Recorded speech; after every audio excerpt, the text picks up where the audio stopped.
Okay, now that Pastor who is tardy is here, we can start with prayer. Yeah, you're right. I know. Although we are Baptists, so maybe we should wait another 10 minutes before we get started. We're not on Indian time, though. That's true. We're going to get started within the next hour and a half or so. First of all, let's pray. Lord Jesus, thank you so much for the work that you're doing here, as we were all overjoyed to hear this morning during Jubilee service, as well as the work that you're doing around the world. And tonight's presentation about our single trip to India is just one of many, many overjoyous things that you have going on around the world, Lord. Thank you so much for your faithfulness to your people.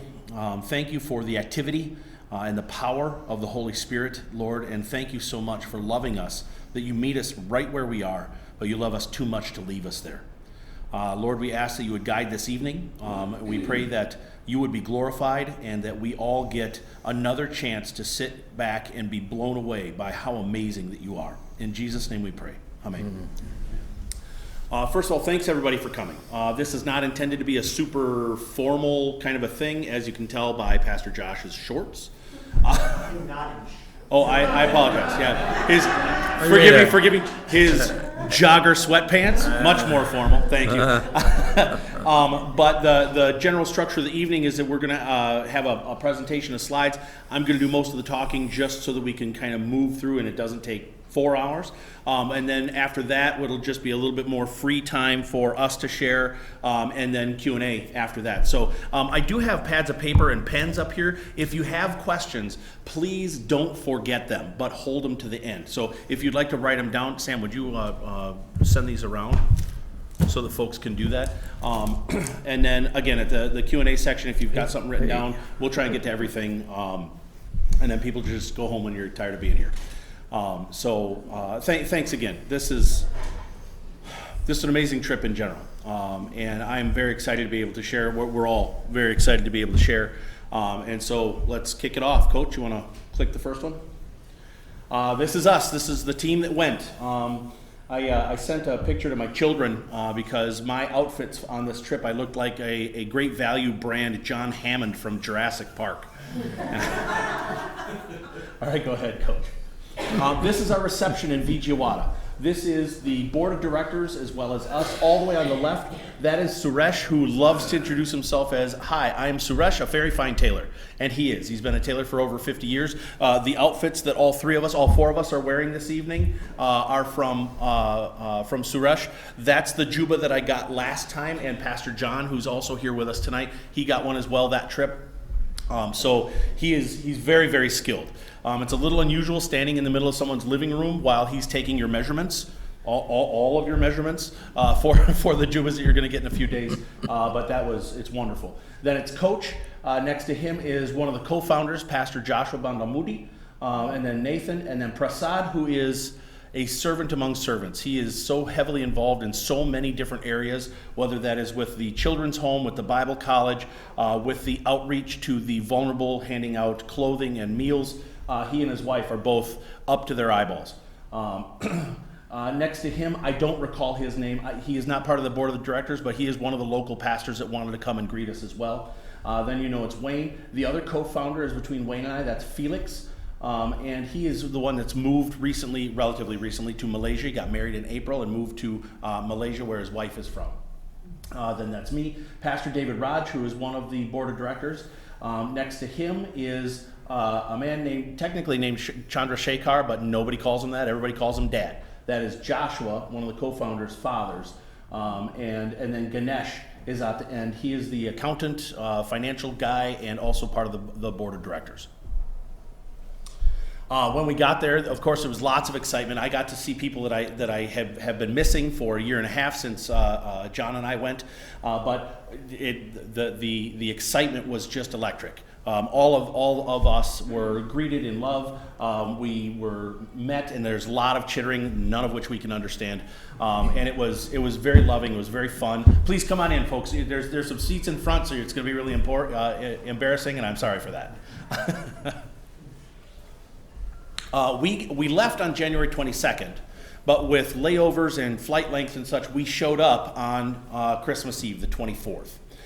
So we were brought to Joshua's home and put our things down, basically took a big breath, and then we fired off to the Christmas Eve service. Indians know how to party. They use a PA for everything, and there are two settings. It's either off or it's turned up to 11. It is thumping all the time, and so that is the way it is. That was Pastor Joshua and Felix introducing and kicking off the whole celebration. You can see the banner that they've got generated for us here. It's a wonderful, wonderful setting, and it was a huge party. Go ahead, Coach. This is both sides of the area that we were seated in. So you can see there's a ton of people, all the kids from the children's home, all the Bible college students, most of the local church members, other people who were just drawn in because the PA's turned up to 11, curious of what's going on. So they're coming in from the street, just walking down the alley. There was standing room. You can see on the bottom picture in the middle there, that's where the alley is, and there's people just standing there already. And by the time the night was done, they're 8 and 10 people deep. So there's a greeting. You can see we're wearing shawls. A very regular part of the process is that when we are brought to a new church or a pastor's conference or whatever the case may be, they make a presentation to each of us. They have us come sit up front. They present us with a shawl, which is an honor, a blessing, and then we pray, and the party continues. And there's always lots of pictures. I tasked Coach with making this slideshow. There's nearly 70 slides here, but there are hundreds and hundreds of pictures. So he had his work cut out for him. These are the young ladies of the Bible College. They had practiced a number of praise songs and Christmas songs for us. They did sing. Is this where they sang Jingle Bells for us? Nope. Oh, I'm glad you remember. But yes, they delighted. In fact, they sang 2 or 3 songs and then went and sat down. And then Pastor Joshua came back out and said, actually, they have one more that they've been practicing and really don't want to not do. So they came back up and sang some more for us. We had candlelight. It's Christmas Eve, so there's candlelight service. There's much prayer, many local pastors, lots of praise, lots of singing, lots of messages being preached. Anytime one of us would speak, there was a translator right there. So it slowed things down, but the people didn't matter. It didn't matter to the people. The people were just excited that we were there and that we were all together. Coach, did you officially preach this night? Okay. Yeah, he preached at the Christmas Eve service, and you can see standing next to him is his translator, and the people are hungry. Not like they're starving for the word, but just starving for more fellowship and starving for more Jesus and starving for more togetherness. They just were very excited. And then the cycle of photos, so many photos. Here's the college young ladies. These are some of the college students, and you can see some of the ladies getting in the picture in the back. And there's prayer, there's fellowship. There are people that we've never met before. I've told a number of you in the past, I've traveled around the U.S. a little bit. I've never left the country until my first trip to India. And I've met good people that were easy to be to be with, and that was a wonderful experience. And I've gone to places where I met other Christians, and that was even more so because there's a major foundational bond that with other believers. But when we travel to India, it's different because you meet family. It doesn't matter that they don't speak the same language. It doesn't matter that they don't eat the same foods. Really not the same foods. It doesn't matter. None of that matters. That it is immediately we are family, and it's wonderful. Very well received. Actually, Coach, could you go back to the last one? Sure. On the right, that little boy that I've got my hands on, you may remember a number of weeks ago, 6 weeks or so, we prayed for a little boy. Oh, maybe it was longer than that. He had fallen 12 feet onto a railing, the story below, and was in critical care in the hospital. He's back. He's perfect, fully healed. He's got a couple of scars on his head. I almost got to hold him, but he was having nothing to do with this white guy. Sharing meals is a very simple and frequent way of showing love. Folks, come on in. You get to be embarrassed. There are seats up front. Thank you for coming. And so it is very regular. You can see on each of the plates, there's always a big mound of rice. It is not uncommon for people, even the little kids in the children's home, they'll eat a quart of rice with every meal. Their plates are the size of small pizzas. It's a pile of rice, remember, John? And then there's other small things like chutneys and curries and sambar and other dishes that they just scoop out and put on the side of your rice. You mix with your right hand only, and then you eat it with your fingers. And that is typically when there's a gathering, there is a meal. So as you heard this morning, there were 4 main reasons why we went on this trip. First of all, is to connect with basically everybody. Our children at the children's home, the Bible college students, the pastors that we support. We got to not only visit some local churches, we also got to attend and speak at some pastors' conferences. So some of these pastors traveled 9 hours just to get to this location so that we could come and minister to them as well. And then also, we got to participate in some of the workings, whether it was handing out blankets and saris to the vulnerable. In the past, John and I have handed out meals. We in the past have done neighborhood prayer walks, where we go to a place where the men that we're with know that there are Christians in the neighborhood, and we just walk around and they call us into their homes, and then we pray for them, and that can go on for hours. We start at 10:30 or 11 at night and get done at 2 or 3 in the morning. This is the picture with all of the kids from our children's home. It's just such a delight. Many of the children that were there the first time I went, I got to reconnect with. Now, because of the way families move and things, we have lost some of the kids to other homes and other places. We've gained a number of other kids, and really they're looking to grow that ministry because there are a ton of children that need a children's home to be able to come home to. Here's more pictures. As you can see, Felix is in the background taking pictures of other directions. And Wayne here is handing out, we brought pounds and pounds and pounds of candy. Pounds of candy. And so the brothers the night before spent hours sorting it out in various selections and then putting it in baggies. And so this is Wayne delighting in handing. You can see Wayne's face. He just ate this stuff up. And the kids they don't even know what to do with this stuff. They know it's candy, but they're like, I don't know. Handing out small gifts, little trinkets and things. There was one little keychain that was glow in the dark, and they had not seen anything like that before. So I'm taking my phone flashlight and I'm lighting it up, and then I'm like, hold it in your eye, and they loved it. This is talking with the children of the children's home.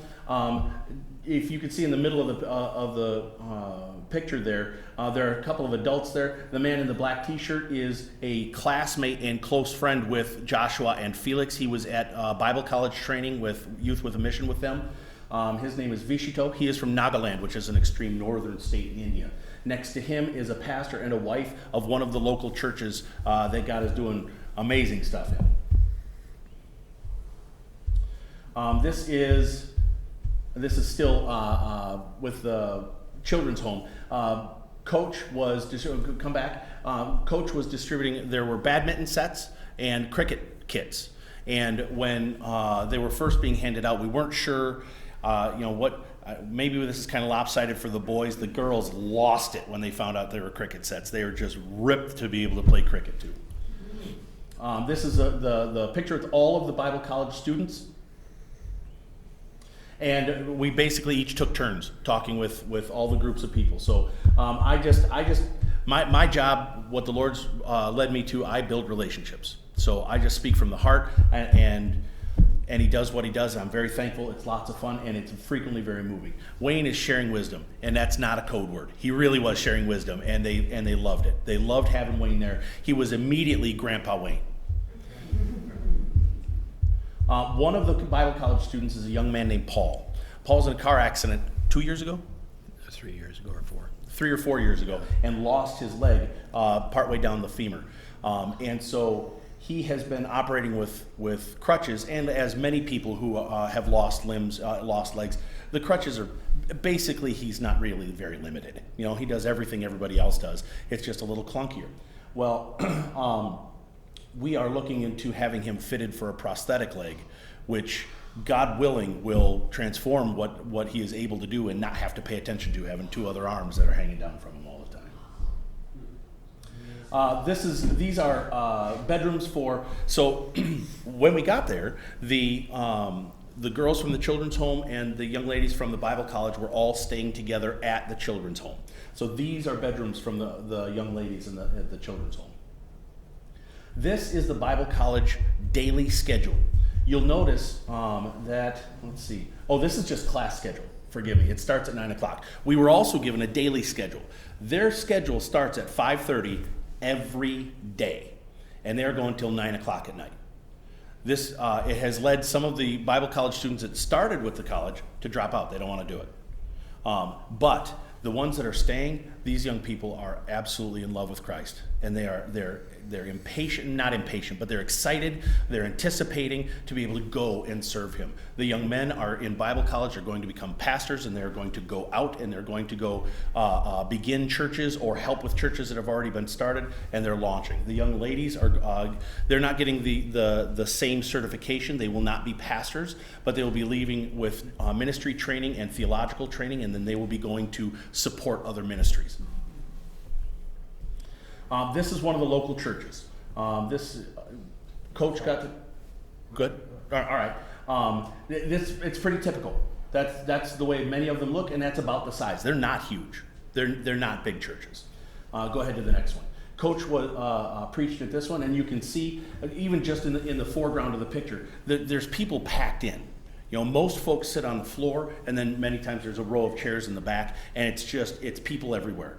They're hungry to spend time together in fellowship. They're hungry to hear more of God's word, and they're hungry to just be together and enjoy the blessing of the Lord. Things are not easy for most folks. It's extremely poor area, which is one of the reasons why this church partners with Calvary India to support the pastors. Many of the pastors, they're getting not even $100 a month, and that is not a livable wage for them. Right. And some of that, a little bit of that, is from their local churches because there's not much for them to give. Nathan got to preach as well. That's Pastor David Raj, one of the board of directors who's translating for him. This is one of the churches. So Vijayawada is the city that we were, I'll use the word based in, which is in the state called Andhra Pradesh, or lovingly referred to as AP. That's along the southeast coast of India. Immediately to the north along the coast is a state called Odisha. This church is in Odisha. So we drove an hour to, we drove to the airport in Vijayawada, and then we flew an hour and a half from Vijayawada to Vishakhapatnam, and then we drove up through the Araku region of the Eastern Ghat Mountains, which should have taken about 6 hours, but it was tourist season, so it took us 9.5. Honestly, I'm glad this guy wasn't with us on that, because his impatience would have been crazy. It was bad enough because Banu, our driver, was going out of his mind with all the double and triple parking in the middle of these switchback mountain roads. It was insane. But we got to serve. Go ahead and flip to the next one.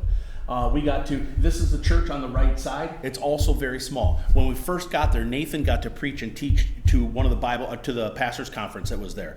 This is where I had heard that a couple of the pastors traveled 9 hours to get here so that they could be encouraged and hear more of God's word, and then move on back to their own churches and bring that to them.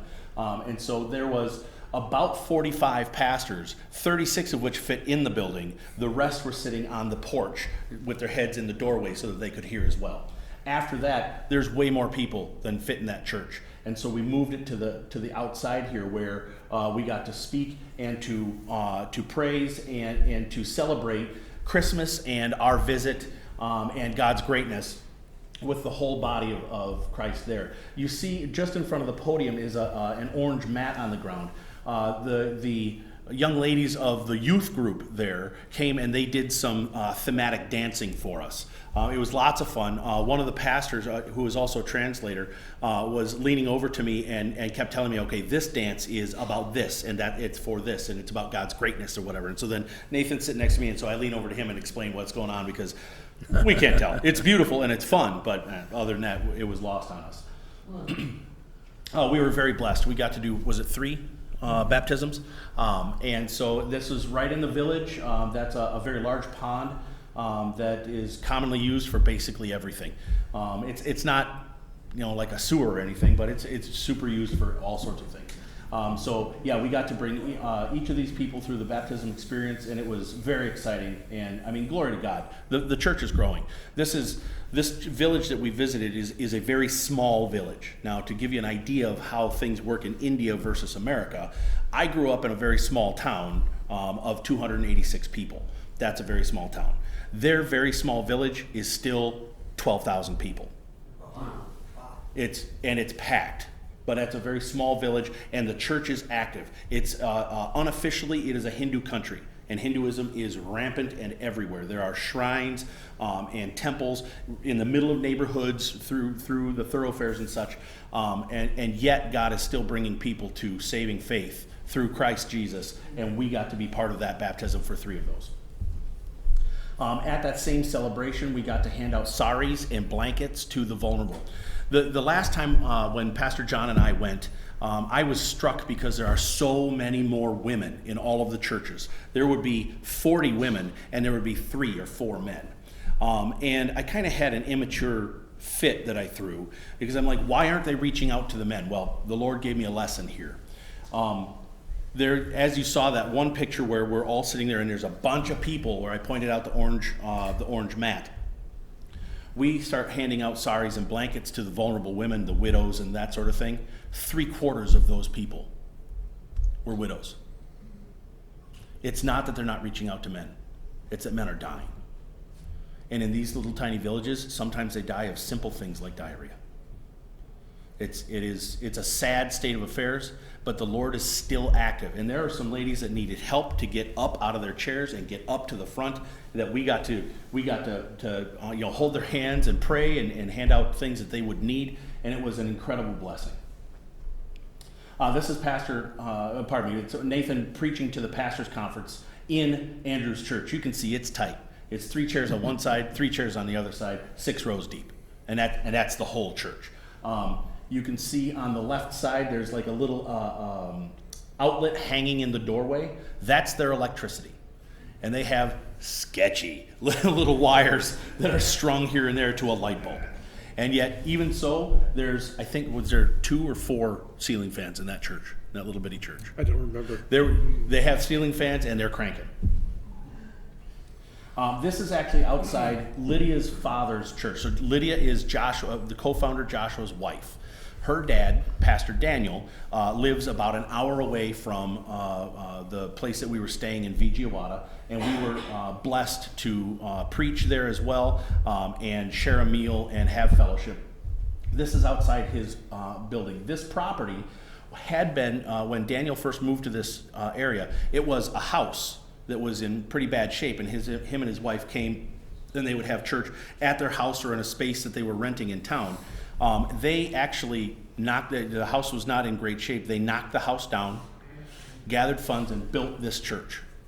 When John and I were there last, the bottom floor was completely undone, just with pillars and some rubble and dust and a mess. And then you go up some stairs to the second floor, and John, you wouldn't recognize it. It is completely finished. The flooring, the railings are done. It's gorgeous there. It's beautiful. And they have really worked very hard. We were able to, there's more pastors that we were able to speak to, and God just moved. Every time one of us got up to speak, I know for myself, I am praying, Lord, just give me all the words that you want me to say. Please give me the courage to say all of those words, and then shut me up so I don't add nothing, right? And I'm sure all of us were in the same kind of mindset, and the Lord moved. These men, we didn't just minister to them; they're ministering to us as well. Going back to that last slide where the church is, whether it's that church actually, but remember he said that the downstairs is unfinished, and when we left there, we heard the story how the pastor had given up his home so they could build a church on that lot. And he's off renting a house. And that church they've been working on, I think they said 15 years to get it this far. And they still have to finish the first floor and the outside wall and around it and the yard, whatever they're going to do. And the estimate to do that, and I presume this is with some volunteer labor, was only $9,000, our dollars. And I thought, wow, they could finish that building for $9,000. They've been working on it for 15 years. And I thought that's something that I think we could do. As you can see by Wayne's sharing here, there's two things that were just pointed out. Number one, it gives you an idea just how poor things are. $9,000. I mean, that's a lot of money to us, but it's a mint to them. They've been working on this, to get it to this point for 15 years already. Number two, one of the main reasons that we brought Wayne along is because he is the real estate guy. And part of our 1, 3, 5, and 10-year plans was to research real estate in India and see about how can we get it to the point where the various ministries stop being evicted. Joshua's church has been renting for 15 years, and they've been evicted 3 times in that 15 years. The children's home has been around for, how many years has that been around? Do you guys remember? I don't know that. 6 years, I think. They've been evicted 3 times. The Bible College has been around for 2 years. It's been evicted 3 times. So one of the ways that Coach put it while we were there that really resonated with me is it's like the ministries are functioning in a desert thinking fashion, like the nation of Israel wandering around, and like every once in a while they get close to the promised land and they're like, oh, I can see it, and then they have to go right back out because they get evicted, and all the expense of moving and all the time and all the loss of forward progress. So one of the reasons that we brought Wayne is because we're dedicated to getting to the point where we can help them find a property and then start a capital gathering fund so that we can get something there. This is what this guy did, and when we got to this church, he took off. Wayne was just gone for a while, and the 3 of us were just standing around, speaking with the brothers and sisters there, while he is like, he's looking at the property, he's walking around over here, looking at the backside of the property and looking at the surrounding properties, he's looking at how things really are. And he was a busy guy, a very busy guy. You should explain that evicted there means it's different than here, we're evicted for not paying our rent or. Oh yeah, so one of the things that Wayne found is that leases are really just verbal agreements. They're month to month. They're not leases at all. Right. And a landlord can evict someone just because he feels like it, basically. Yeah. Now, technically maybe not, but that's effectively how it goes. So they've been evicted for reasons like one landlord wanted his kids to move into that, his newly married son to move into that building, and so they just, sorry, it's not going to work. Another one, he moved to the United Kingdom and wanted to sell all of his real estate, so he just evicted everybody so that was ready to sell. So it's a very different world over there. This is at Pastor David Raj's church in Nalgonda. This is the 3rd state that we visited. We started in Andhra Pradesh in Vijayawada. We went to Odisha, and then another trip we went to Nalgonda, which is in the state of Telangana. If you know anything about rough Indian geography, it's relatively close to Hyderabad, which is relatively central to the nation. We did the same sort of thing. We got to fellowship with people. One of us preached or spoke. Lots of prayer afterward. Parents asking for children's blessing on their studies, on moving on beyond high school to what are they going to study in college, what should they do with their lives. Lots of health concerns, some of them very serious. This is... I don't remember what the geographic location was. There was a drive, it was within driving distance of Vijayawada in Andhra Pradesh. It's one of the local churches. That's Sudarshan. Sudarshan's, yeah. Sudarshan's church.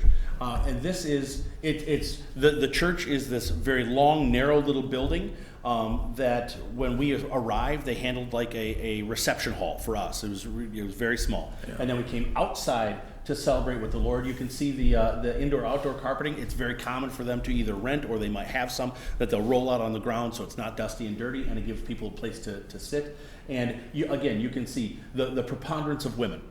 The far majority is that these are widows.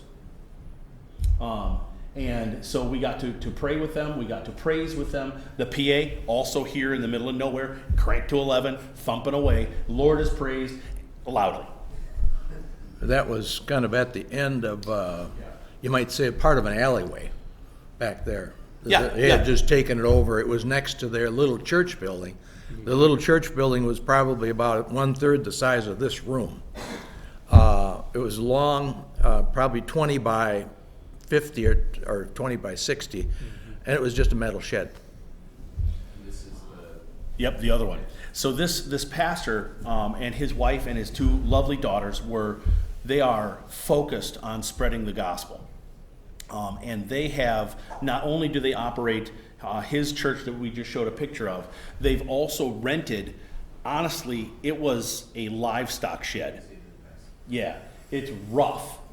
Corrugated metal, wooden posts, nothing awesome. It was just a livestock shed, but they rented it, and you can see on the floor there are floor tiles. He and his daughters and his wife have been installing those floor tiles themselves.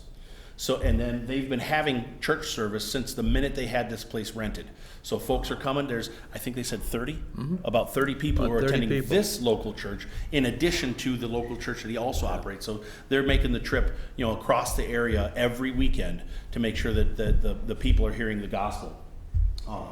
This is the outside of that. We got there. It was late at night after the celebration at their main church, and they were so excited. We had to go see their new church. And it was very exciting. You can see they're leading us through, and it was a livestock shed on the edge of somebody's farm property in the middle of no place off of a highway, and it is now God's house, and they are preaching the gospel, and people are coming. This is on the way home from Odisha, right? We stopped at a restaurant on the side of the road. It's like a Perkins. It had that kind of a feel. You walk in, you sit down, you order like a normal restaurant, and there's so many different kinds of food right there on that table. I'm not even going to try and tell you all of them. The one that looks like might be tortillas close to the center of the screen on the bottom, those are called dosa, and they're just really long, or very wide, but very thin, like a tortilla kind of a thing.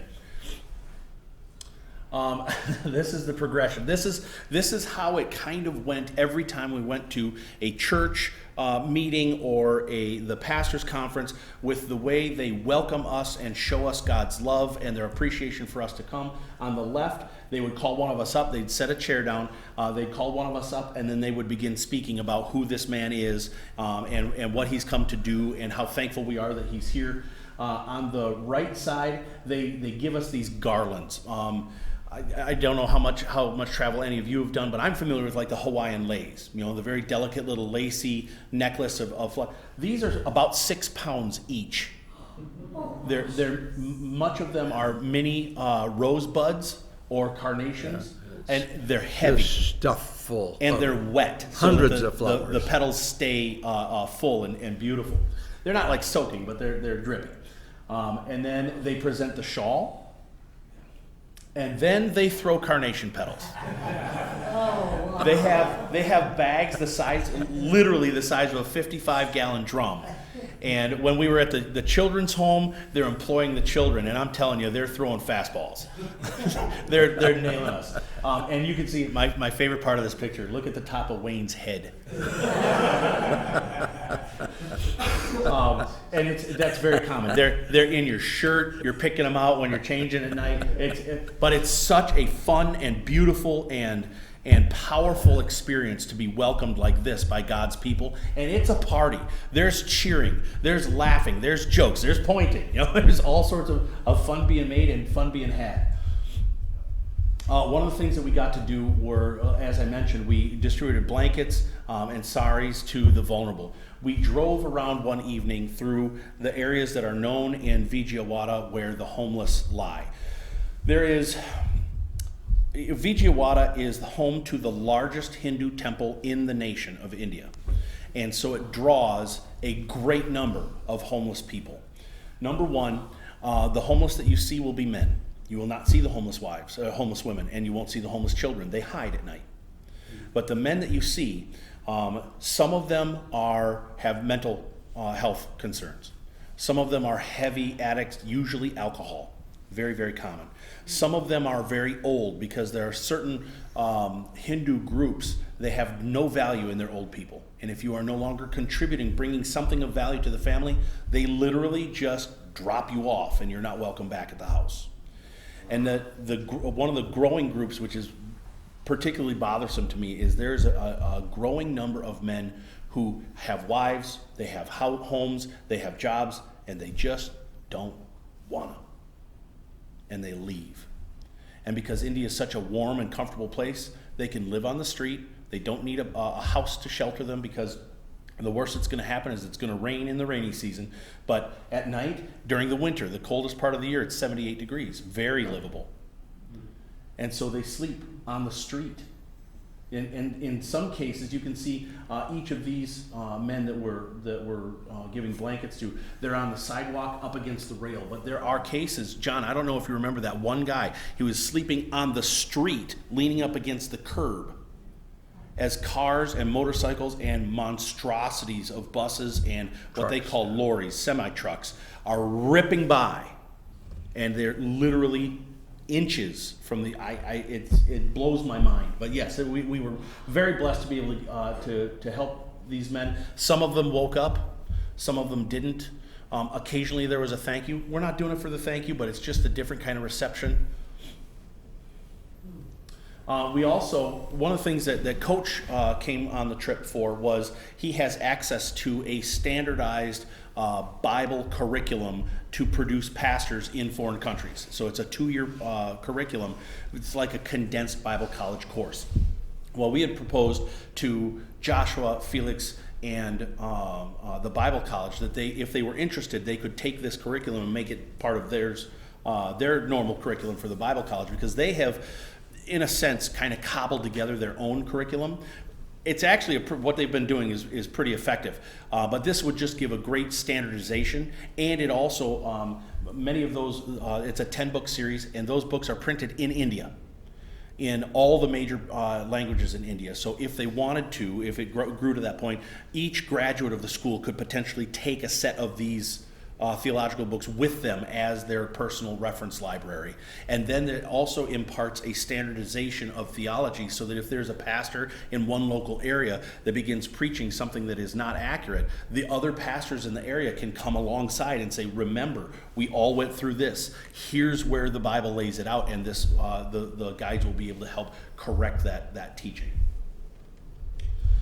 This is the board meeting. You saw all of these men in the first picture during the reception. Since the first board meeting that John and I attended in May of 2023, not a whole lot has changed and that we've accomplished with the ministries. So this was basically a repeat of that same board meeting, now with the Calvary India Executive Committee there, so that we could see where we are, and then help them formulate a plan, and then help them, give them advice and support as they move forward in the ministry. A big chunk of that, of course, is praying together on the right. There's lots of fellowship, and it was very simple. As I said when we first got there, it's like meeting family, and then the rest of the time was getting to know the family that you've already met. So there's lots of talking, lots of laughing, lots of questions, lots of sharing, and the fellowship is just wonderful. And then after that, there was also a very large meal. This is King Wayne. So Wayne, because he was focusing on, when Wayne first got involved with the ministry, he has a deep passion for the Bible college. He has wanted to help them move forward, because preparing and training young men who will go out and be pastors of local churches throughout India and the world is a great mission for Wayne. And so while we brought him there because he already knows real estate from his career here, he's learning. He stayed mostly in Vijayawada. He took many of the drives with us to the areas, but he didn't fly with us. He didn't drive through the mountains up into Odisha. He stayed much closer to home. Well, it's really because I was a lot older. Well, that is part of it. But when we got there, two things really struck the brothers and sisters when we got there. First of all, we brought this very large man with us. And he is of great age, and that is not an insult. It is not disrespectful. They were deeply moved that a man this advanced in years would travel halfway around the planet to spend time and to minister with them. And as a result of that, there was nary a minute that you didn't have at least 2 attendants constantly on any whim that you had, and anytime you wanted to stand up, they're helping you stand up, whether he wanted it or not. Well, the reason I say it's King Wayne is because this is Joshua's house. You can see that little pink desk. That is an unlicensed, off-brand, Walmart, Great Value, Disney princess desk. Wayne had work he had to do to learn about real estate, and so he said, do you guys have a table? And they went and they got one. They also, you can see he's working with a laptop. They went and found someone's laptop and brought that in. So Wayne, as we're walking in, he is just booping away, learning about real estate and getting a solid idea how things work. They're also feeding him right there. They're catering to every whim. And so when we walked in, we're like, what in the world is going on? This is one of the, it's the only property that Coach Nathan and I got to tour with Wayne and the brothers and sisters. This is a 10,000 square foot property. The building is, Nathan, correct me, 45 by 65? That sounds right. It's 3 floors and a penthouse. And this is the most recent facility that the Bible College had been in and was evicted from. And Wayne, when we were at the board meeting on Thursday, there was a lot of discouragement. And Wayne was, at that point, was convinced that we were in another scrap to find some kind of place to rent because, guys, real estate here, it's expensive if it's $30,000 or $40,000 or $50,000 an acre in town. In India, it's $120,000. And if you go out of town, yeah, in the country, it's slightly less expensive in the city. But it's insanely expensive, and there's just no options. You heard, we were talking earlier, Pastor Daniel's church, 15 years, and they only had $9,000 to go to finish the entire building. Well, this is a mint. This is a fantasy. So of course they'd get evicted. Well, we're there. I had spoken to Wayne 4 or 5 times in the months leading up to the trip. I know what his heart is. It's a regular part of our conversation about how we want to help them get there. It was part of the 1, 3, 5, and 10-year plan to research properties and see what options there are. And I mentioned to Wayne, because I know Wayne, you don't have to go on this trip thinking I need to find a place to buy. You don't have to do that, partly because the Lord has got this under control, so you don't have to have that kind of pressure on yourself. Number 2 is this is a very large expense, and the entire body of Christ needs to feel the weight of the need.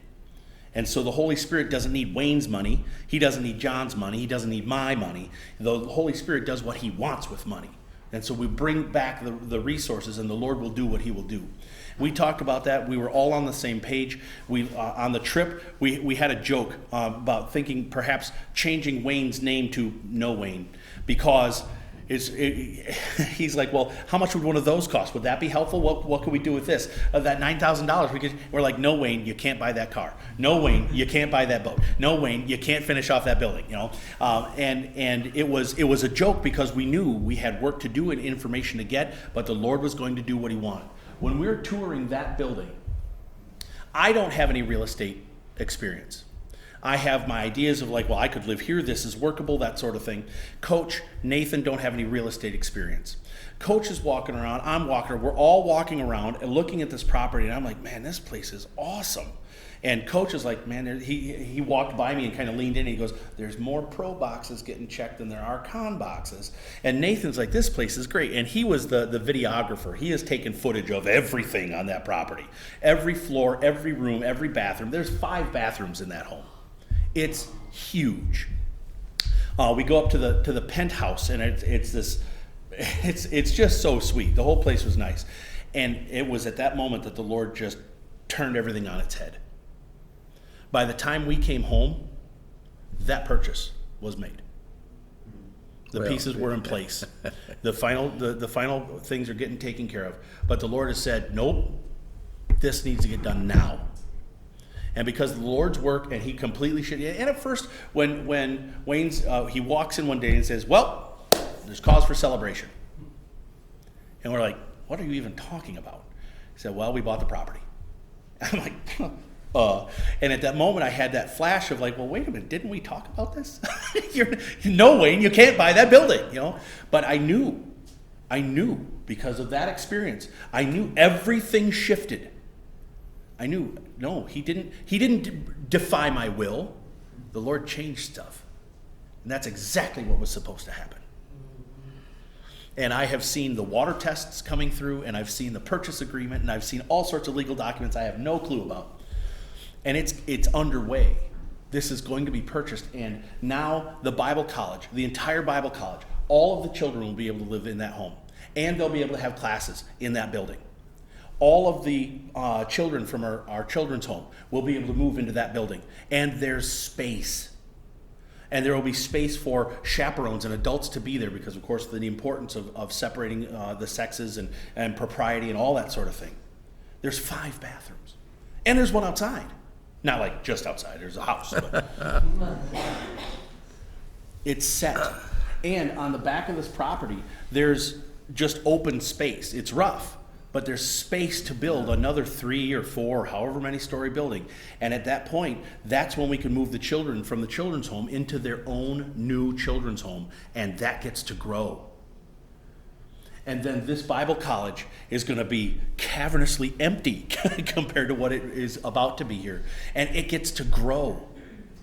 And we can move Pastor Joshua's local church. There's where we're seeing right here is the inside. There's a courtyard within the walled boundary. Yeah, behind the first post there, you see another wall. And then if you were to walk in and look down that wall, then there's a building at the end of that wall. It's an outside kitchen right now. They don't cook in the house because it's so frequently warm there. But they're going to convert that to Joshua's church. And it's plenty big. It's already bigger than the church that they've been renting. And it's room to grow as well there. So there's 3 important parts of the ministry that now have permanent headquarters. We have a permanent address, and they're never going to be evicted again. God willing. This guy, it's what he does for a living, and he's making sure that all the T's are crossed and the I's are dotted. And it's kind of freaking the Indians out because they just want this done. But he's by God's will and God's empowerment, he's making sure everything is in order so that this is set, God willing, forever. And then what this is going to be headquarters and our first site. This is the blueprints of the house. So the house, you might have seen on the side of the house, there's a big black sign. The house is roughly right at the top there. It looks like there's a ship on it. That's because there is. The house was roughly designed to look like a sailing ship, specifically the Argo from Greek mythology. If any of you really old people have seen Jason and the Argonauts, those are the sailors from the ship Argo. And so the house is supposed to look like a ship, so that's the Argo house. And so go ahead and flip to the blueprints. This is the layout. You can see there's many, many rooms, many bathrooms, lots of usable space. They've got one room in the basement, which is like a cellar door. You access it from the outside, and it is very cool, where the Bible college students loved having class because it skipped a bunch of the heat of the day. That's the one with the X on it over there on the side. Oh, sure, that's in the bottom. Yep. Mm-hmm. So that's really the ministry logistics and what we'd experienced and what we did and were able to experience in the Lord. These next few pictures are just what it's like to be in India. This is called an auto. It uses a small engine, like a small yard tractor type engine, and they will pack 9 people. 15. They told me 15 students. In the long ones, yep, you bet. And they're everywhere. They're everywhere. This is a great example of a coffee and sweet shop. This is a really nice one. Many of them don't look this nice and well cared for and lit. You can see the artwork on the floor, on the ground there. That was the day, New Year's Day, we came out of Joshua's building, and these were all over the aprons of driveways to apartment buildings. People just spent the night. Look at the art in the center there. It's just lovely. And they're everywhere. Every apron, all up and down the street, both sides of the street have these Happy New Year celebrations written on it. On the left is a very large statue, about 125 feet, if I remember right, of a man named P.R. Ambedkar. He is the author of the Indian Constitution that is now the binding basis of their government. And they adore him. It's a very large statue, similar to the Lincoln Memorial on the Mall, or the Washington Memorial on the Mall in Washington, D.C. The two on the one in the center and the one on the right, these are great examples of roadside temples. That's in the middle. I don't remember if that perhaps is Vishnu, but on the right is Hanuman, the monkey god. And they're just, you're driving along the road, and just there it is. Kind of like we have churches, country churches, only there's a lot of these. Lots of them. And you'll see little shrines in the middle of neighborhoods. Sometimes they're so small that a person can't even, you don't get in, you just walk up to it. And there are cows. So in Hindu religion, people are reincarnated. Souls are reincarnated. And you started as a lesser life form, and as long as you do good things, you're reincarnated as a higher life form. And you keep doing that as long as you keep doing good things, or you go back down and you spend forever doing that. And the highest form of life is the Brahma cow. And so they do not eat meat. They will use the milk. These are not pack animals. They don't do labor. And they go wherever they want. It is not uncommon to have 2 or 3 or 5 laying in the middle of a city street, and either traffic just stops or it slowly filters around them. Nobody tries to chase them off. No one gets them up and leave. You just leave them be. This is a shopping mall. Pretty common in the larger, more urban areas. Multiple floors. You can see they don't have hallways on the inside because the weather is always positive, so they leave the hallways on the outside. And there's all sorts of things.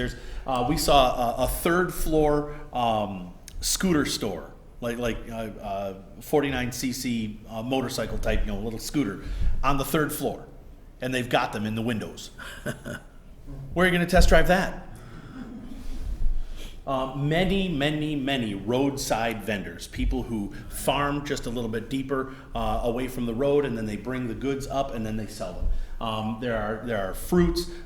We brought back coffee, pounds and pounds of coffee that we got while we were in the mountains, and it's super fun because the mountains has a bunch of these very rough little booths, but every once in a while, especially with the coffee vendors, you'll see a pile of green. They look like little berries. They're coffee berries. And then next to that, on a small tarp, is a pile, like 2 or 3 feet tall, of shelled berries. And then next to that is fire with a pot, and they're roasting the coffee berries. And then next to that is a grinder, and they're grinding the berries to make the coffee. And then next to that, on a larger tarp, 3 or 4 or 5 feet tall, is a big honking mound of coffee. And you just drive up, pull over, and say, "I'd like 2 pounds, please." And they've got like an aluminum scoop you see in restaurants for the ice machines, and they just scoop out of this pile and dump it in a bag, and here you go. And you pay them your rupees, and away you go. It can't get any more organic than that, because they've just come down from the side of the mountain they were on to bring those berries to start the first pile. This is while we were at Pastor Daniel's church. These are just a couple of guys who are attracted by the commotion. And so when Wayne is charging around looking at the property from 17 different angles, we're standing around and just having fellowship with, I don't know if these men are Christian. We don't know, but they were kind. We loved hanging out with them. And as you can see, we're having a good time.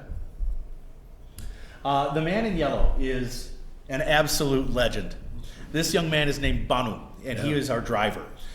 He is a mechanic, and he is also a driver, a chauffeur for select class. He doesn't go out and look for chauffeur jobs. They come and look for him because he is excellent at driving. Wayne will give you more of a testimony about that, because driving in India will absolutely give you an aneurysm. In America, we drive with rules. We have the lines on the road that tell you certain things. Dotted line says one thing. We have the signs on the side of the road. We have intersections and stop signs and lights. Well, they have many of those things. They just don't care. They don't drive with rules. They drive, and it's very interesting, they drive with a ton of trust.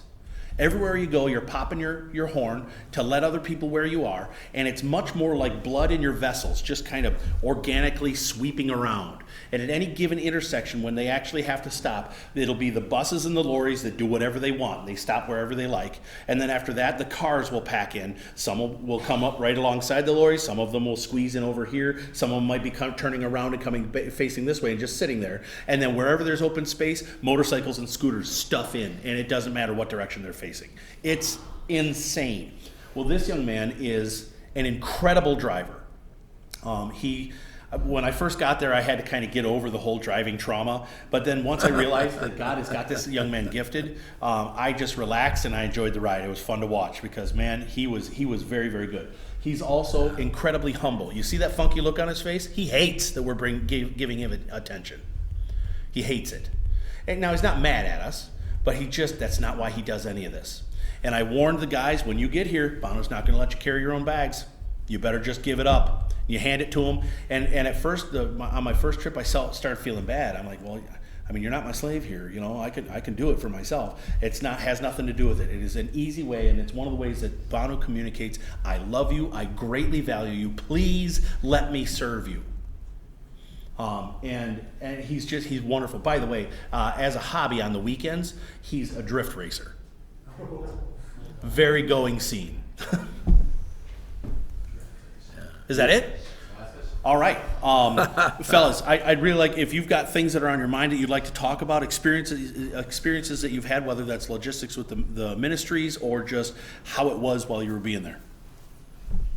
Well, the driving is something else. And I'm glad I didn't have to drive, and I did enjoy it because in most cases Banu was the driver. And I've driven a lot of things, and I can be pretty aggressive. But believe me, that was something else. I've never seen anything like it, and he knows exactly how far his car is from the next. I mean, he would get up close, and I would be, stomping on the brake that isn't there. But he knew that he had an inch or two left, and if you needed to get someplace in a hurry, believe me, he knew how to do it, and it was an experience. He truly is a wonderful guy. In fact, I think he sent me an email after I was back. But yeah, that was quite an experience. Before we get too far any further, I have full reports here if anybody's interested. Day by day of our journey, with kind of an overview and a summary of the entire trip.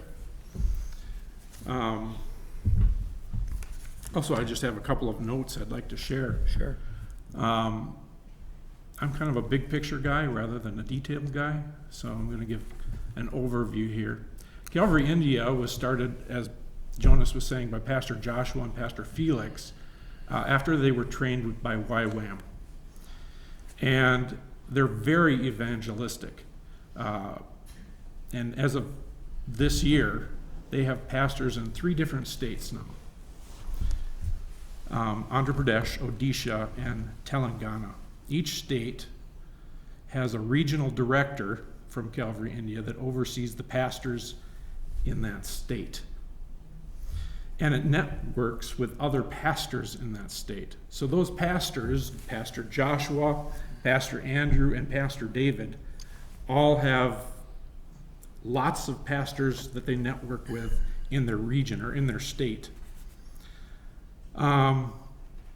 And from that larger pool of pastors, they find pastors that teach sound doctrine that can join Calvary India.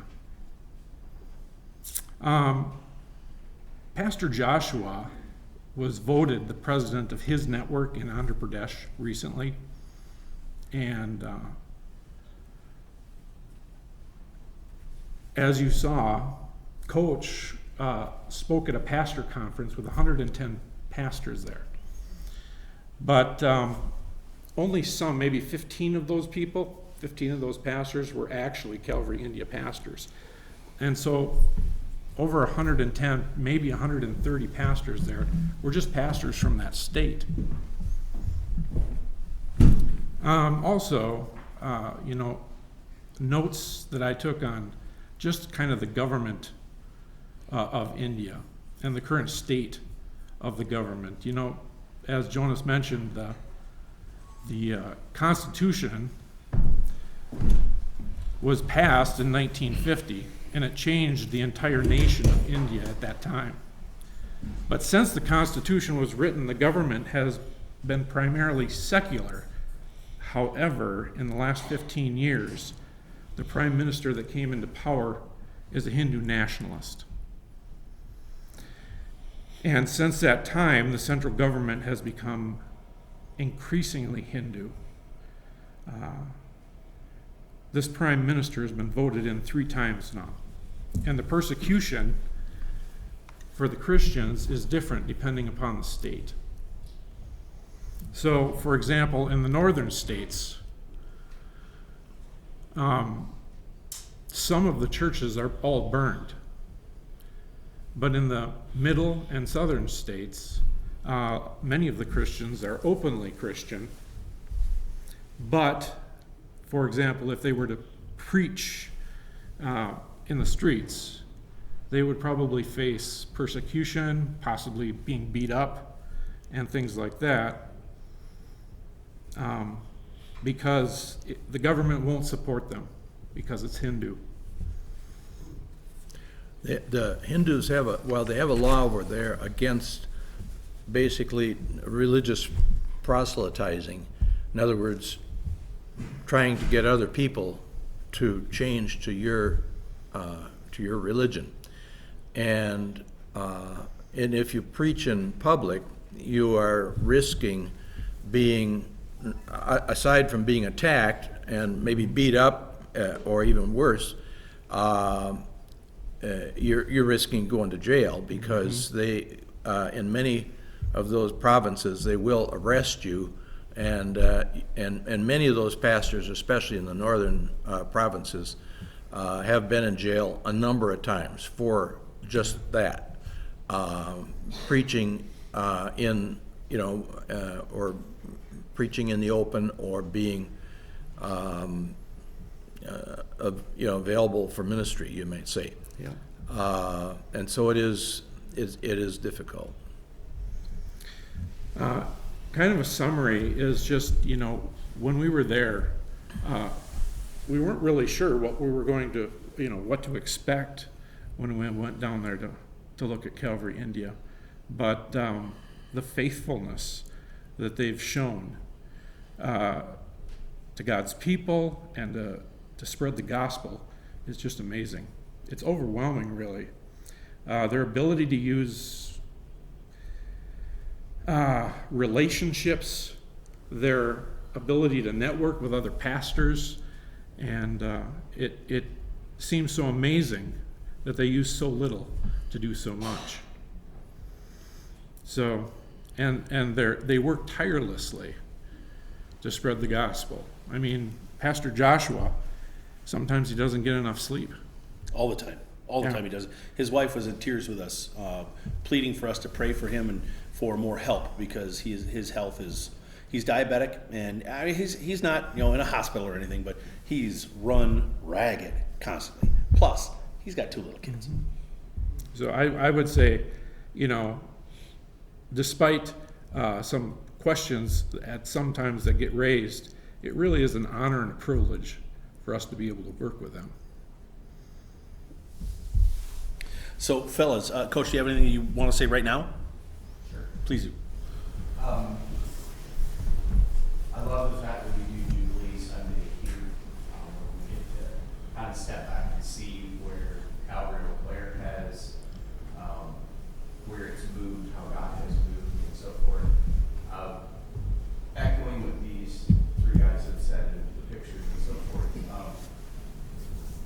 This is it was a very humbling trip in the fact that we got the opportunity. It wasn't like God chose us to say, hey, you're going to go and help. And we each had our own in a sense, fear or connection to various things, but it was a trip of immenseness in the fact that you knew God was at work, even though there were immense amounts of language challenges, cultural challenges, just challenges of life, and yet it is a humbling experience to be able to experience, to be a part of when God is moving, not because of you, but because He's chosen to use you.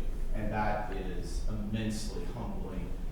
And it is an experience that, honestly, when you go through these things, if you're not changed, you have to have a conversation with God, because He does more moving of, I think, you than you feel like you do in the support of the other people. So, and the Lord has blessed me with the opportunity to be able to go on multiple mission trips. Like, this is, I think, my 16th in the last 10 years or so. So it is, each of the trips it has been, I love when God just does what God does. And it is a great opportunity. So I know their jubilation celebration for them is, wow, what's happened in 2024? Well, we just happen to be kicking off the end of 2024, and I can't wait to see what their 2025 Jubilee is going to be, because things are going to very much change for them in a way in which God is going to go, great, I've been working with you through this particular journey. Now,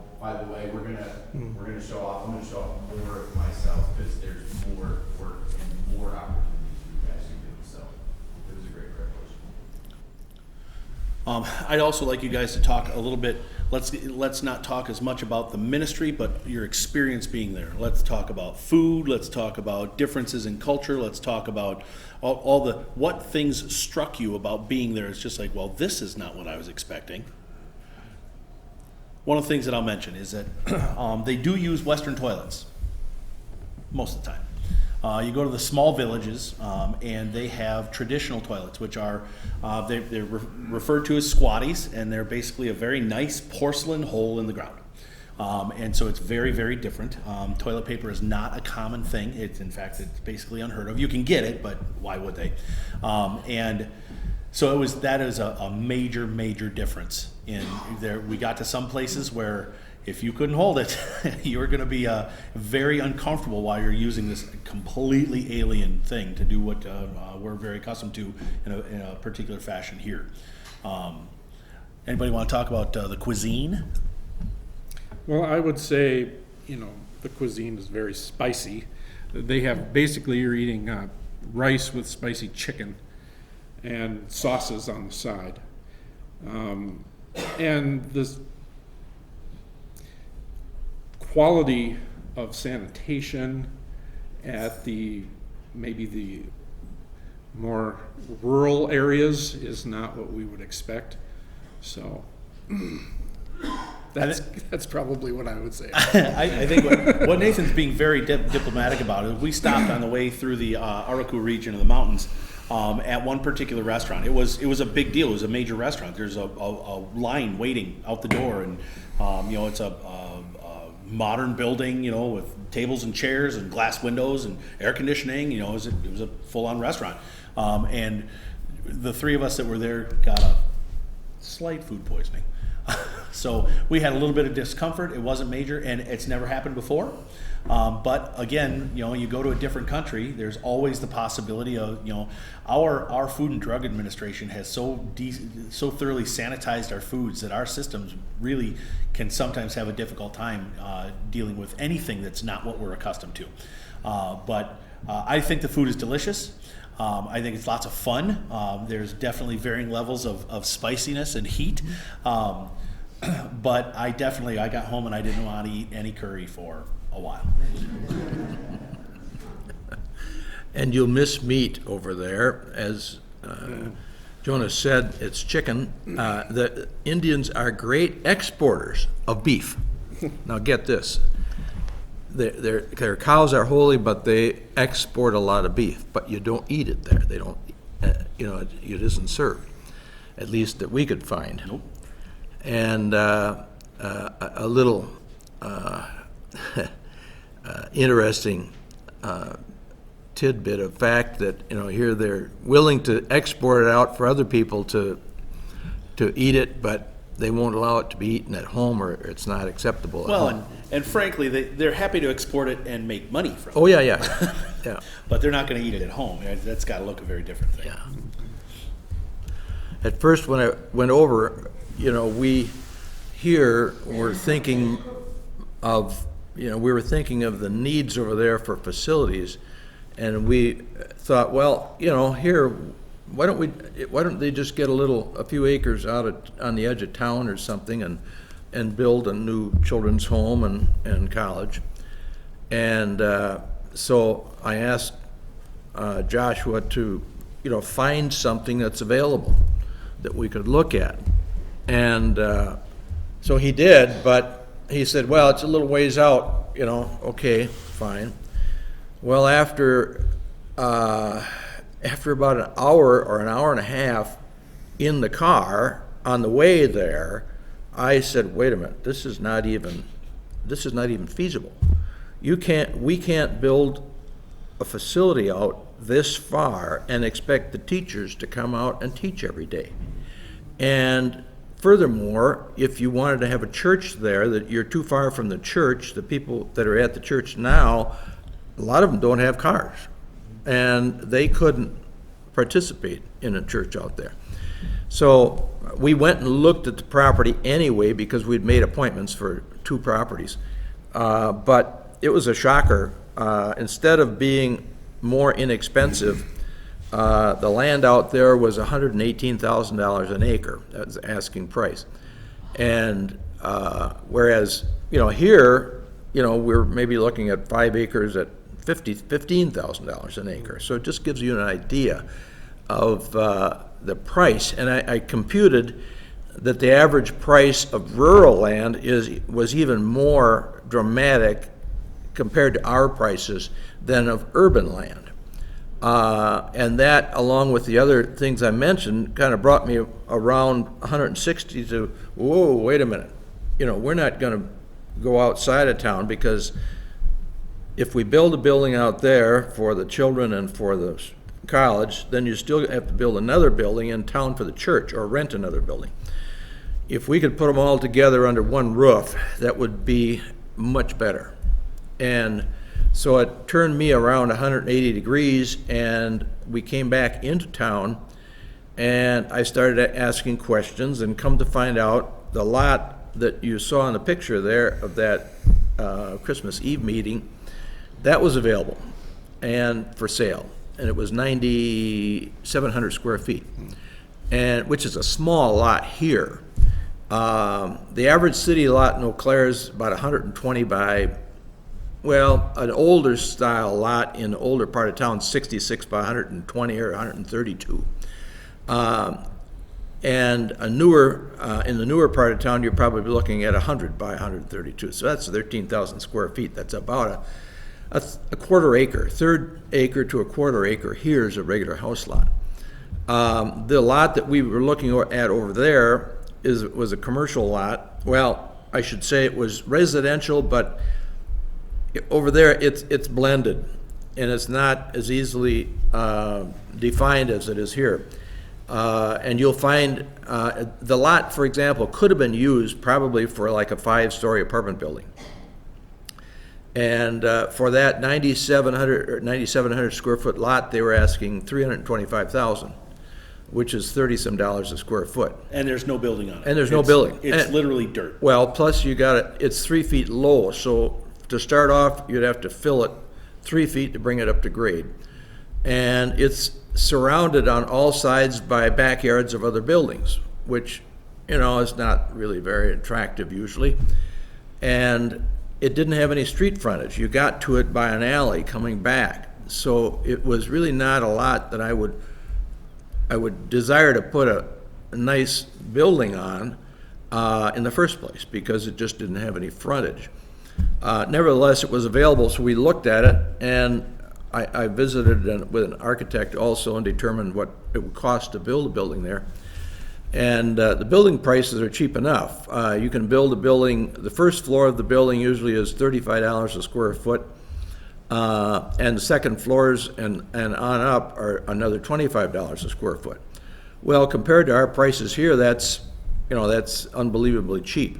But over there, you add 25% for government taxes and fees, et cetera, and plus your land, of course. And the land over there is the big price, the big part of the price, whereas here, the land is relatively small part of the price.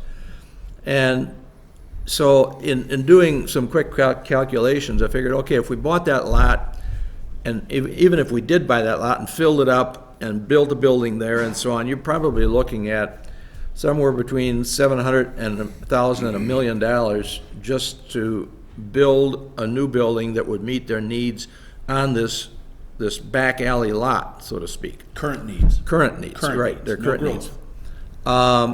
And I just thought, wow, I don't know if that's such a good idea. And frankly, I had some reservations because the folks in that church don't have any experience in real estate or building, for that matter. And we're relying entirely upon other people in the community to advise and get things done and so on and so forth. And so we put that on hold, but I did some analysis of what properties they had been renting over the years. In fact, I had them list every single property they rented, what they were paying for rent, and then I figured out and how big it was. And I did the calculations, and renting is very cheap over there. Because if you own property, it's not very lucrative to own property because you can't get much rent for it. The rent's only about 2% of the value of the property. But the values have gone up exponentially recently because Vijayawada was declared to be the capital of this Andhra Pradesh. So being the capital gives it a lot more potential, and it's a very fast-growing city, fast-growing area. And so that has caused real estate values to double in about 3 years, about the last 3 years. So that is part of what is driving the cost. And of course, the other factor is there are just so many people there. It's interesting that I was doing some looking online, and over in India, it's illegal to have more than to own more than 7.5 acres. Wow. That's unusual in the first place. Also, one of the things we found is that over in India, people are afraid to rent to you because, or let's say they're much less likely to lease to you because if you lease a property for 25 years, the tenant owns it then. And the owner loses it. So owners are obviously more reluctant to enter into lease agreements on real estate over there. And that's, part of the problem they've had there is that they've had to move many times actually, more than normal, let's say. And it wasn't the cost of the rent, but it was the cost of this having to move. Now, in talking with Joshua, one of the questions I had is, why did you have to move so often? Weren't you paying the rent? Oh, no, they were paying the rent on time. And he told me the reasons, and all the reasons seemed legitimate. Like the property was sold, or the property was going to be sold, and they wanted it vacant. The owner's kids got married, and they wanted it. Or one property they moved out of voluntarily because the students didn't feel comfortable there because the snakes were coming in. So I can understand that. So, the reasons seemed legitimate, and it did not seem like it was a matter of a problem on their part. But nevertheless, it's a problem because they, just in operating these different ministries, it's difficult to operate them when they're spread all over town and aren't coordinated, and you don't know from one month to the next if you've got a place for these children to live. So that's part of what we dealt with. And it just drives home, again, not just the Lord's will, but also the logistical amazingness of the property that we were able to procure. Because we don't have to worry about rent. We don't have to worry about, there's so much. This property, many of you may be aware that this past monsoon season there was scary flooding in Andhra Pradesh. 16,000 people died. That is a lot, but it proportionally isn't as much as it might sound, because Vijayawada feels like an Eau Claire over there, but in Indian terms, that's 3.2 million people. And so 16,000 is a lot, and one death is too many. But this property is well above the floodplain. It's on a hill. We'll never have to worry about that by God's grace. So that's just, with all, as you can see, with all the information that Wayne learned and all the computations and all the digging in and the research and the architects and the brokers and the owners and all that, plus all the traipsing around that he did, the fact that the Lord worked this, it's just absolutely stunning. Do you guys, now we just want the rest of the time, do you guys have any questions? Anything at all that you want to ask about?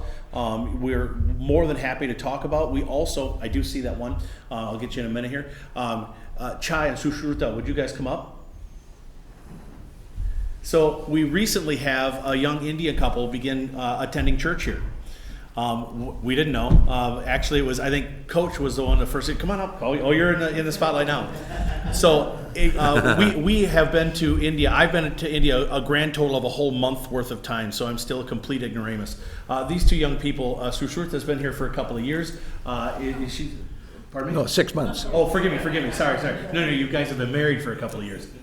Sushruta is on the right. That's the young lady. Chaitanya is on the left. He's been here 9 years. He's lived in Phoenix and in Rhode Island, and he's here now. So if you have more questions that need more knowledge than we have, you guys are. I've just drafted you. So go ahead. How do they get the word of God out outwardly, advertising the word, bring people into the church? You know those what is the word that I'm trying to think of? The banners that you saw on the back of the pictures. There are billboards and banners like that everywhere. One of the things that seems to be pretty common in the culture is that people are always hungry to hear words of wisdom from men who have wisdom. So whether that's Christian or Hindu or economic, those types of events and get-togethers are very, very common. So you'll see those. I mean, they're everywhere. They're everywhere, and there's pictures of men. Many of the banners have pictures of the former. We'd use the term governor. They call them the chief minister, as a means of saying, look, we have a very important person. You should come to our event as well. So that's one of the ways that they do that. They also, even in little tiny villages, everybody's got a phone. Everybody's got a phone. So Facebook and other social media is very common. It's very relationship based there. John, where are they from and how do they find the Lord? Oh yeah, this is Chad. So I'm from the place where they visited. It's called Andhra Pradesh. It's like 3 hours away from the town Vijayawada. So I'm like second generation Christian. I guess my grandmother, she heard the word of God, and so that's how like I raised like a Christian. So yeah, it's. I could not say it because in India, basically the word of God spread through missionaries. So you guys are a part of it. So coming to the south part, India is like like a palm if I give like north and south. So a lot of missionaries from Europe, they travel to India. They they took permission from British people, and they were doing their business. British are not there for spreading the word of God. But missionaries came and then they took permission, and then different missionaries, they choose different parts. So in the place where I am, like the Lutherans, they came, they have a lot of churches, and north they have CSI, and some are like Adventist. So I think we are so blessed with those missionaries. So they came, they planted churches, they built schools, hospitals. And I think based on them, they like my grandmother heard, came to know a lot, and then my parents and here. Yeah. Mm. Yeah, I'm the third generation Christian too. So both my father's side and my mother's side, both of them are Christian. So we never faced the troubles what Christians face back in India. Since our grandparents are Christian, so we never faced the actual troubles, but still we have seen what Christians go through out there. Yeah, the It's state. like we don't touch the strong people, like, so the established churches, they don't touch the established churches because they have support with the people and then, So But let's if you say- go to the small town churches, when they are growing, they don't have, political support or else, some big shot support. So they are the targets for these people, whoever wants to, if you are strong and then, nobody comes and say, why are you preaching or what are you doing? But if you are meek and then if you are vulnerable, that's how the people will target and then, yeah. So let's say our church, it was like built 100 years ago. So it's a well-established church in our place. So we haven't seen the problems what they do, but the small missionaries, like the small churches, like which are far away from towns or cities, they do face a lot, and it is very hard for them to listen word of God. Like every day, like every Sunday, they might not have a church gathering like what we have here in our towns. Are you from the same place as your husband? I'm from the different state, like it's Telangana, which Joe has already told you. Okay. Yeah, it's the neighboring Neighboring state. state. Neighboring state. One of the things that Brother Felix told me is that the Hindus will, as Chaitanya Sushruta mentioned, and we've conveyed, there's some danger for Christians depending on where in the country, and there can be some very distinct and severe oppression and violence. When John and I were in India in May of 23, one of the northern states, Manipur, every single one of their 172 churches was either being knocked down or on fire. I've got video on my phone that Felix sent me of a pastor being dragged out of his house and his family trying to drag him into a van so they could drive out of town, and some of the Hindu military threw a brick, a cinder block through the window of the van and hit him in the head on their way trying to get out. I mean, it's severe in some places. Now, interestingly, Islam is also present, a pretty significant populace there in India, but typically, and I'm sure there are probably some exceptions, Hindus leave them alone. Because in general, if the Hindus pick on a Muslim, he goes and gets a bunch of Muslim buddies and guns and takes care of business, or sticks, or whatever. They fight back. But Christians, we don't fight back. Go ahead, Patty. How many children live in the children's home? Just over 30. It was pretty fun. When I showed up, last time I was there, I'm all about little kids. I love little kids, and I am delighted to share all sorts of things that will probably get them in trouble once I've left the country.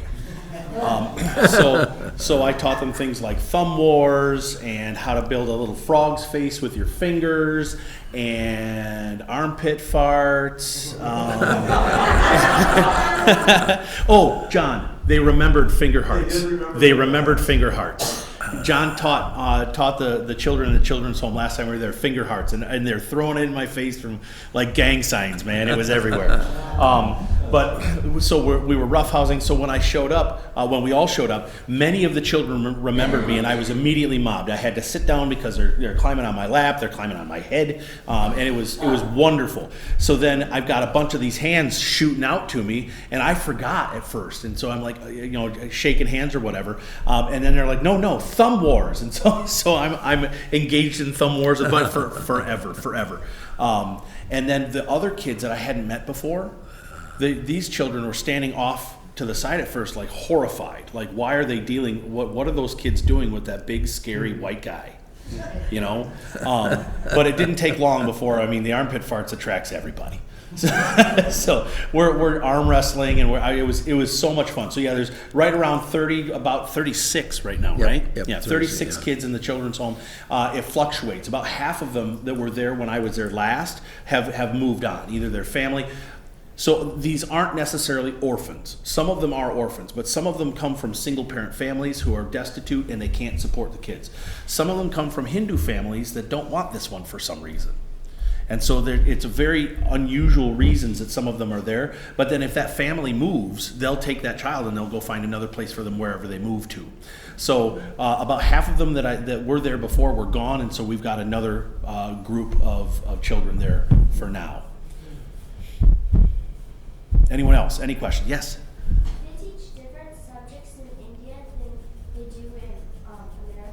Well, believe it or not, they teach English. The kids in school learn English, and it's probably not the kind of English that you're learning. But they, I mean, other than that, there's math and there's social studies and civics and history and and science and art. There's all sorts of things. During recess, usually they play cricket, and those that aren't playing cricket are probably playing soccer. Other than that, and then there's a ton of selfies. Everybody's taking selfies. You know, one of the things that impressed me about the college was that Felix told me they keep the boys and the girls separated from relationships.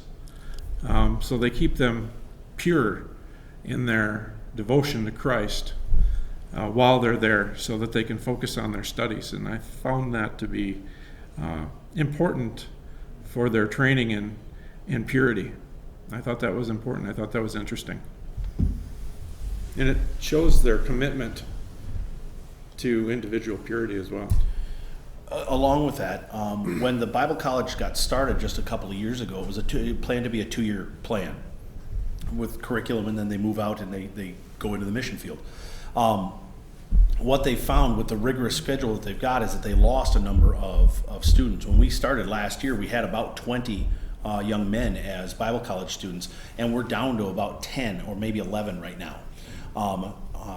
As a small aside, on the pool table in back, we do have packets of all of our children in the children's home, all of the young lady Bible college students, the young male Bible college students, and all of our pastors and the board of directors, all little bios of where they're from, their names and things like that. So if you'd like to take a look later on, you're welcome to do that too, or even now. But with that rigorous schedule, we've lost a number, and so they actually have decided to expand it to a 3-year program, and part of that is to give them time to figure out, are you actually going to stick around for this?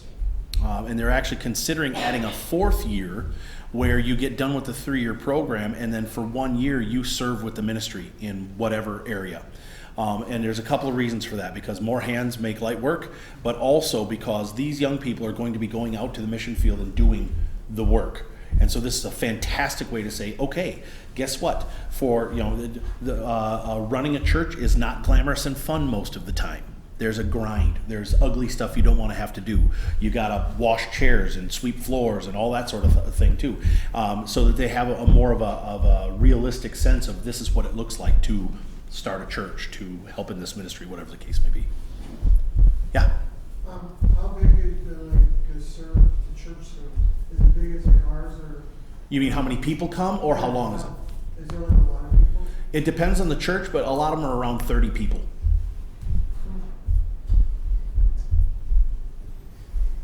Yeah. I'm wondering, so it's the Argo house that is going to be this new place, and that people were evicted from before? Yeah, our Bible college had been there. The owner of the property is moving, or has moved to the UK, and wanted to liquidate real estate in India and just all be in the UK. So we had to leave the property so that he could sell it. He just happened to sell it to them us. out so that it'd be easier to sell. Yep. So it just never sold like it had? Right, hadn't sold. Well, yet. they left the end of December, And there was. or maybe it was November, but it was November, very I recent, think, so yeah. it hadn't been on the market very long. So you have talk about a 1, 3, 5, 7, 10-year plan. So I'm thinking, when do people actually get to move into the Argo house? And then what can we do here at Calvary to keep supporting Calvary India?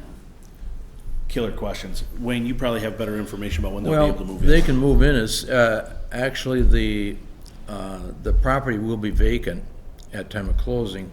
We're anticipating closing to be around February 1st or thereabouts. So they'll be able to move in at that time. And what was the second question? What can we what do else to- can we do? Yeah. Well, there's a need to support for both the Bible college and the children's home, and the pastors that are their pastors group. Right now, the pastors are being supported at the level of $37 a month, I think. This is to assist their living expenses, and obviously that's not enough. That's a big need. I think there are some specific needs that we could see that are more specific, such as maybe helping this church that needs the $9,000 to finish. You know, if we could provide that, that would be a tremendous blessing for them. Those sorts of things. But in basics, I think you're looking at the pastors in the Calvary India organization, the support for the children's home and the college, and also they have, when you support that ministry in general, they also have the street ministry to the homeless and other ministries that they also have, but that are not their main ministry. All right. Coach, go ahead. So part of our plans were kind of thrown to the wind because we had a 1, 3, 5, 10-year plan we were going to put up. We had submitted to the elders, and then obviously when we got over there, God said, I don't like your plan, you're going to have to adjust. So we literally are in the midst of doing some of the adjustment, but also part of what we're doing with Jonas is set in the back. We have packets of pastors and Bible students and of the children. Part of what we are going to do is start to put together an opportunity for people to be in sponsorship of those particular individuals. And so that is what we are working on. So when you ask, like, what can we practically do, that is what we are working on, building that particular opportunity for anybody to specifically say, hey, I would like to. So I chuckle because that was part of the plan when we went, is to set this up so that we can get to a point where it makes it a little bit more concrete and brings us all together. Ultimately, we are dedicated, and more importantly, Calvary India is dedicated to becoming self-sustaining. All right? They are not looking for handouts forever. All right. So part of it was us in the short term while we're helping them get there. We've gone and got a little bit of biographical information for the children in the homes and the students, and we will be putting together a means of sponsoring. You can choose one of the kids from the children's home. You can choose one of the staff members that serves in the ministry. You can choose one of the board of directors. And we're going to crunch the numbers. And so my guess it'll probably be different tiers. Like the children, the cost of having a child in one of the children's homes is probably less than supporting a pastor or something like that. But also because of the nature of things, it won't be set up so that like World Vision or Compassion International, when I support a child with Compassion International, I send $35 a month, that money goes to that child. It can't work like that because of the way things operate in India. It'll kind of be like sponsoring that child, but that funding will then go to the use for the children's home. And so it'll be a little bit more fluid than that, but we'll help create a way so that those needs can continue to be met. Now that the purchase of the property has happened, that has eliminated about $1,000 per month in rent. But we should not stop giving that $1,000 per month, because this is part of that promised land thinking, is we'll actually be able to help them build an emergency fund. Like the little boy who fell 12 feet onto the rail and needed emergency surgery. His dad set up a Kickstarter or a GoFundMe or something like that to gain funds. I was given some personal funding to take over there for the family when we left, that sort of thing. So we want to continue with that so that they can build a little bit of a buffer as we're helping them get to self-sufficiency, helping them do things like build micro businesses. People starting like Suresh, the very good tailor who made each of these outfits for us. He can help train people to become seamstresses or tailors or whatever in the various places that they are. Coach has got a fantastic idea of potentially starting like a motorcycle dealership, where we not only help sell motorcycles, but there's also leasing of vehicles is a very common thing, and then a mechanic shop as well. Because there's so many motorcycles on the road, there's always need for, and all of these different businesses are possibilities to help them get to self-sufficiency as well. So there's so much to be done now, and like Coach said, with the purchase of the property, what we thought we were going there for is all different. Now we're putting certain things on hold for now because we all have to transition to what does this mean now that the ministry has a property, and that sort of thing. So we're still working and moving forward with those. Another thing that I do want to bring up, it's a little bit of a change in gears.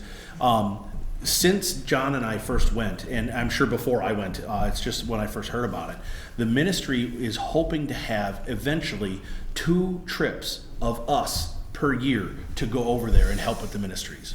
Whether that is serving with the children's home, whether that is in street ministry, handing out clothing, blankets, food, whether that is going to pastors for encouragement, and whether that's preaching or teaching in the Bible college or in the churches or things like that. We are hoping that the Lord moves people here to want to join and come along with us.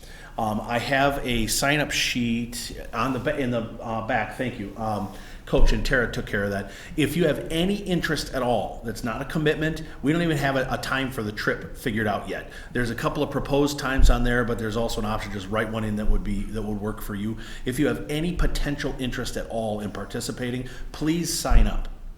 I'll also make sure that my email address is written back there, so if you don't sign up, you can send me an email. We're happy to communicate like that, because in my opinion, the most remarkably different person from this trip is Wayne. Wayne has come home, and it very much seems like he and Marge have found their next mission. And it's different to talk to them than it was before we left. The excitement, the power, the drive, the motivation that the Lord has bred in them to reach out like this, it's palpable.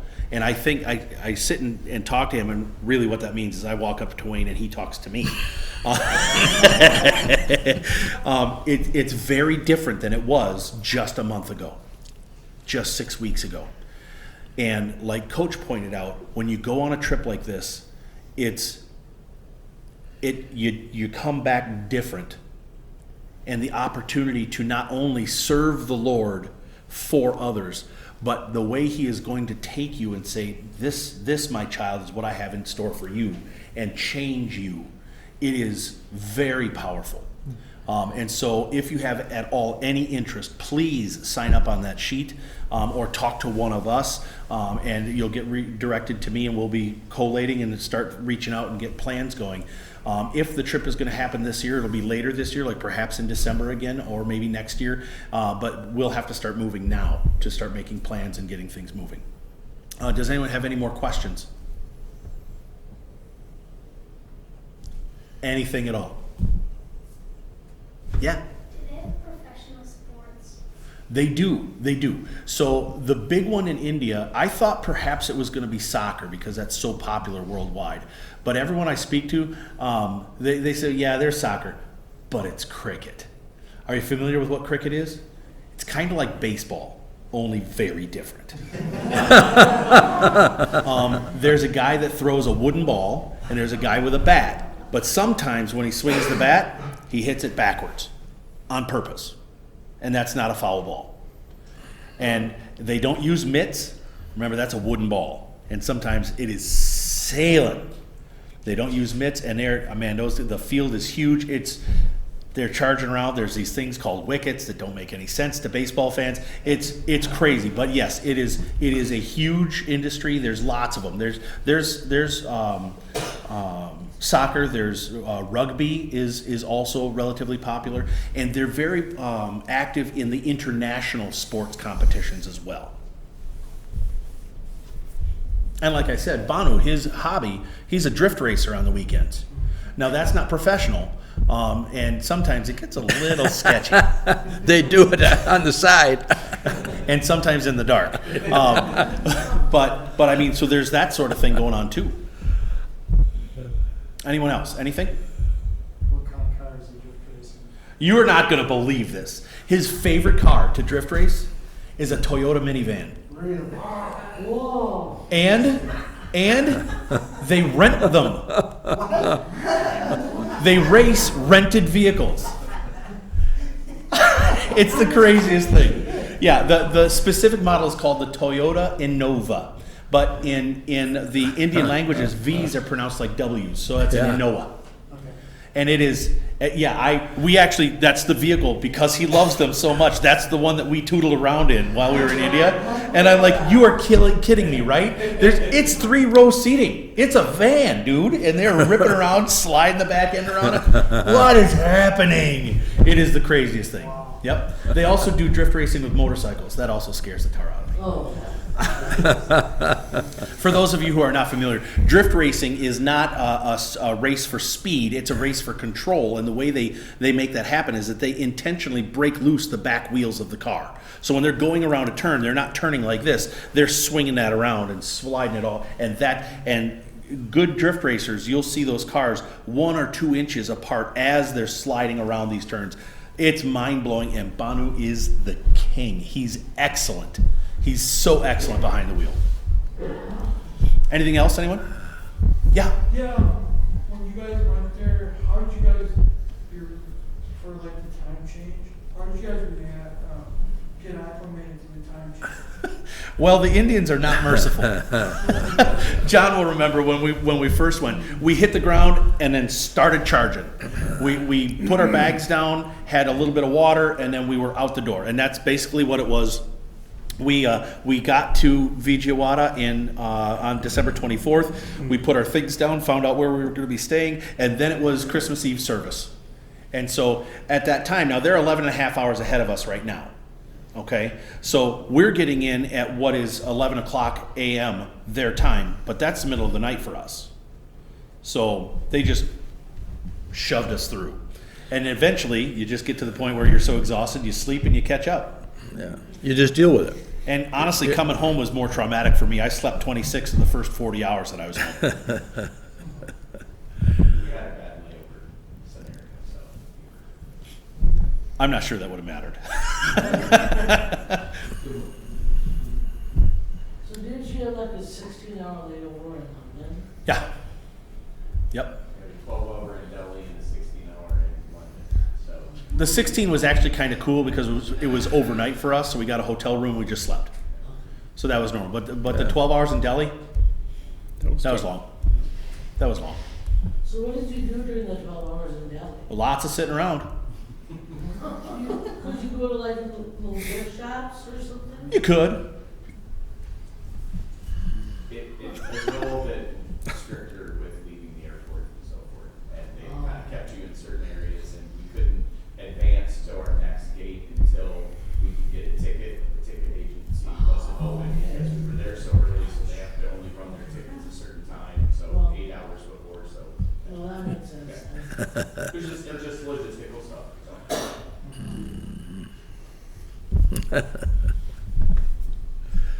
One of the blessings you could say is that they convinced me that I needed a wheelchair. He's talking about during travel.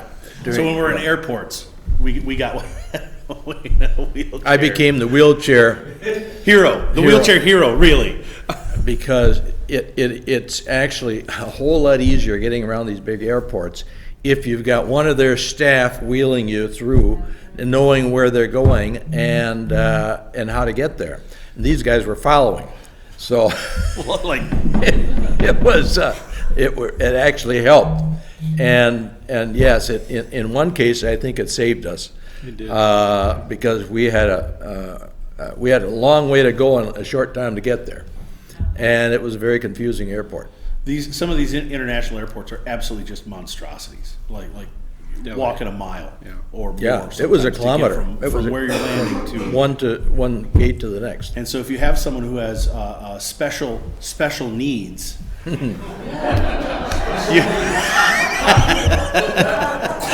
you skip the lines. They go other areas while there are people who on the switchback lines waiting to talk to. We just go around the side and then we go, and it made things wonderful. I'm thinking about breaking my ankle for the next trip. God moves in mysterious ways. would have been hard, though. For the distances that we had to walk, I would have been exhausted. But it worked out quite well. Actually, speaking of that, Wayne, because we brought Wayne and he was doing a lot of what Wayne has always done, he gets swept up with it because he feels the need and he sees the vision and he knows where he's headed. And while the three of us, Coach Nathan and I, were in Odisha, Wayne was literally charging around, visiting property after property after property, and walking around here and charging. And there was one property where the Bible college was. How many stairs up? Oh, yeah. You guys missed that one. Yeah, we didn't go to that one. It was one of the buildings that they're renting for the Bible college boys. It's a dorm, basically. And they had rented a house. And one of the things I wanted to do, I said I want to see every facility that you're renting, okay?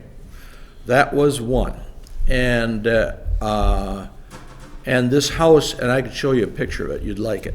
The house was actually a newer house, but to get to it, I would say from the street now, this is off the street, it was at least 200 feet.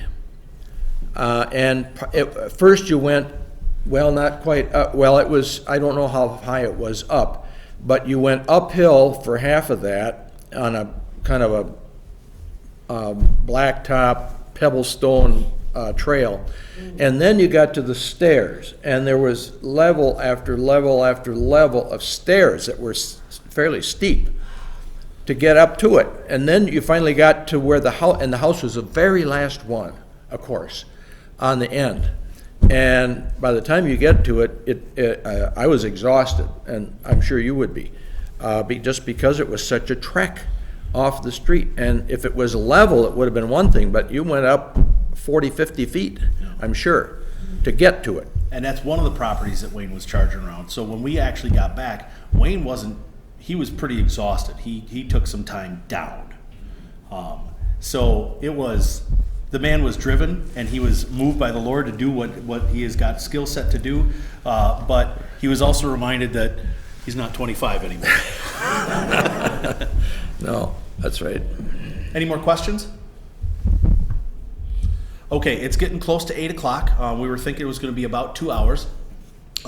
Please take time. You're welcome to, I brought my other juba if you'd like to, feel the fabric or take a look at the construction. That's a painting from an Indian artist that I bought as a souvenir. We've got packets of the various students, children, and pastors and board of directors. We've got pictures. There's plenty of these shawls that you're welcome to pick up, put your hands on. The shawls are wool. I don't understand how they do some of the things with wool that they do. This wool is shiny. It's unbelievable. But please, be comfortable, be welcome. Guys, thanks so much for standing around and doing nothing for a while. And this was a wonderful blessing to have them here as a resource for us while we were planning this trip, and now too. We kind of mobbed them when we finally, Wayne had noticed them here a couple of weeks, and then I didn't catch them for 2 weeks or so, and then I ran up and I was talking to them, and then Wayne charges up, and so then we go out to lunch together. We've fallen in love, and so we're very thankful that you two are here. And yeah, please, if you guys have any other questions or whatever, make sure to take a look at Sushruta's sari. That is traditional garb for ladies, and Beth Deach is also wearing her sari that she was given. So feel free to take a look and ask them questions and ask them how much fun it is to put on. So thanks everybody for coming. Last I will add one more point. Like, if you have any questions regarding India, like cultural things or how things go, because it's totally different what we see here and what we do in India. So if you have any questions, feel free to ask us. We are glad that we could contribute something to tell about India to Yeah. people. So, the purchase is really a blessing for the people because after the independence, like the land was taken by all the people. They don't have land, so having a property for normal people, it's a dream. Even for us, it took so many years to buy a land and build a house. So having own property, just like, we can say that's ours. So it's a great blessing. So, thank you so much for all of you guys to do that. Amen. Okay, thank you.